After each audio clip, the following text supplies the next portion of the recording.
Hola mis queridos estudiantes, sean todos ustedes muy bienvenidos a una nueva sesión de nuestro curso Cálculo 2. Hoy vamos a estar hablando acerca de las funciones trigonométricas. Ya las hemos definido, ya las hemos usado para resolver problemas y ahora es momento de que veamos cómo se comportan como una función. Así que no esperemos más y vamos con eso. Comencemos conversando sobre esta, la circunferencia unitaria. La circunferencia unitaria es una circunferencia que tiene radio 1, es decir, pasa exactamente por estos puntos que están aquí, donde una coordenada es 0 y la otra es 1. Esta circunferencia unitaria podemos definir sobre ella un punto P. Este punto P determina un ángulo medido desde el eje X positivo hasta la línea que traza el centro con el punto P. De esa forma, entonces, el seno y el coseno de ese ángulo, que en este caso está definido como el ángulo θ, va a corresponder a la coordenada del punto P, es decir, la coordenada X del punto P y la coordenada Y del punto P. Así entonces es como esta va a corresponder a la coordenada X del punto P y esta va a corresponder a la coordenada Y del punto P. Entonces, así podemos determinar, por ejemplo, los valores de seno y coseno para esos tres que están aquí. Si trazamos una circunferencia unitaria, el ángulo 0 será ubicando el punto en este lugar, donde la coordenada X es 1 y la coordenada Y es 0. Por tanto, el valor de seno es 0 y el valor de coseno es 1. De igual manera, para el caso de pi medios, donde pi medios corresponde a este punto que está acá. Y en ese lugar las coordenadas son 0 y 1, donde entonces el valor de seno será 1 y el valor de coseno será 0. Por último, para un ángulo de pi, 180 grados, nos ubicamos en este lugar donde las coordenadas son menos 1,0. De esa manera el valor de seno es 0 y el valor de coseno menos 1. Podemos dejar de tarea estos valores angulares para los cuales tú debes encontrar seno y coseno. Una de las primeras propiedades que debemos considerar para seno y coseno es la periodicidad. Esto significa que cada 2pi, es decir, cada una vuelta, vuelve a tomar exactamente el mismo valor. Eso tiene mucho sentido, puesto que si nos ubicamos en cualquier punto P dentro de la circunferencia unitaria, ahí está, nuestro punto P, que determina ese ángulo, entonces nosotros podemos calcular otro ángulo coterminal simplemente agregando una vuelta. Eso ya lo habíamos visto.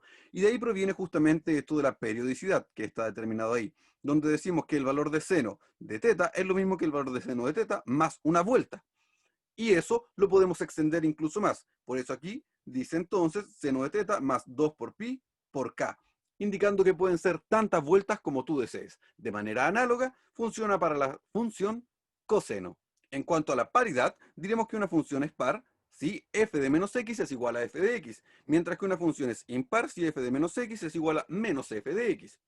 Bajo ese punto de vista, la función seno es una función impar y la función coseno es una función par. Esto lo podremos ver un poquitito más adelante en su gráfica. Otro detalle importante del que ya habíamos conversado antes es sobre la identidad fundamental. La identidad fundamental dice que el seno al cuadrado de un ángulo más el coseno al cuadrado de un ángulo corresponde a 1. Y eso proviene justamente de la idea de que la circunferencia unitaria se determina mediante esa ecuación, donde el valor de x corresponde al coseno y el valor de y corresponde al seno. Así entonces obtenemos la identidad fundamental que nos va a ayudar a trabajar muchísimo más adelante. Otra propiedad importante que debemos revisar es el recorrido de las funciones seno y coseno. Los valores que toman seno y coseno son solo valores entre menos 1 y 1. No puede tomar ningún valor fuera de esto. Y eso es muy importante porque si en alguna ocasión llegamos a tener un valor de seno que se encuentra fuera de esos, entonces significa que ese ángulo no existe. Por último, el signo de seno y coseno está dado dependiendo de en qué cuadrante se encuentran. Así, por ejemplo, si un ángulo está entre 0 y pi medios, 0 y 90 grados, es decir, el primer cuadrante, el seno será positivo y el coseno será positivo. Así, si está entre pi medios y pi, es decir, 90 y 180 grados, estará en el segundo cuadrante. Y en ese caso, el valor de seno es positivo y el valor de coseno negativo. Por otro lado, si el valor del ángulo se encuentra entre pi y 3 pi medios, es decir, 180 y 270 grados, en este caso el valor del seno y del coseno será negativo. Y por último, si el ángulo se encuentra entre 3 pi medios y 2 pi, es decir, 270 y 360 grados, entonces quien es positivo es el coseno y quien es negativo es el seno. Es decir, conocer el signo de seno y coseno nos permite saber en qué cuadrante se encuentra nuestro ángulo. Por último, te presento las gráficas de las funciones seno y coseno. Aquí están. Podemos observar que la función seno comienza en 0, 0, luego sube, luego vuelve a pasar por el valor de 0, baja y vuelve a pasar por el valor de 0, repitiéndose así de manera periódica, lo que ya habíamos hablado antes. Y además podemos notar que es simétrica respecto del origen, es decir, está reflejada respecto del origen. Y de ahí viene justamente el detalle que esta es impar. Mientras que en el caso de la función coseno, esta comienza en el valor 0.1 y luego comienza a descender. Desciende, pasa por el valor 0, llega hasta el valor -1 y vuelve a subir hasta el valor 1. Podemos observar que esta es simétrica respecto del eje y. Y eso es lo que nosotros podemos observar en el caso de una función par. Y ahí están los dos gráficos. Podemos observar también que los gráficos están desfasados en pi medios, es decir, son el mismo gráfico, solo que están corridos pi medios uno respecto del otro. Como ya sabíamos, de las funciones anteriores se desprenden, por ejemplo, la función tangente, donde aquí está su gráfico. La función tangente también es periódica, pero su periodo es pi, es decir, se repite su valor cada pi unidades.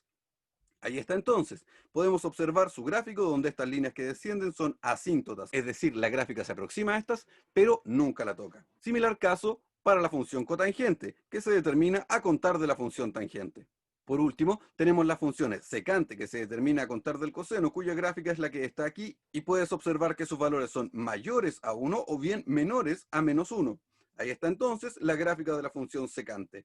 Y por último, la función cosecante, que se determina a contar de la función seno y que trabaja de manera similar. Sus valores son mayores que 1 y menores que -1. Y ahí está la gráfica de las 6 funciones trigonométricas. Y ya está, mis queridos estudiantes, eso es todo lo que debíamos trabajar durante el día de hoy. Ahora es momento que comiences tu trabajo y empieces a desarrollar los ejercicios que están en nuestra plataforma. Por ahora, yo me despido, quedo atento a todas tus consultas, siempre listo para resolverlas. Y nosotros nos encontramos en nuestra próxima sesión. Que estés muy bien. Chao, chao.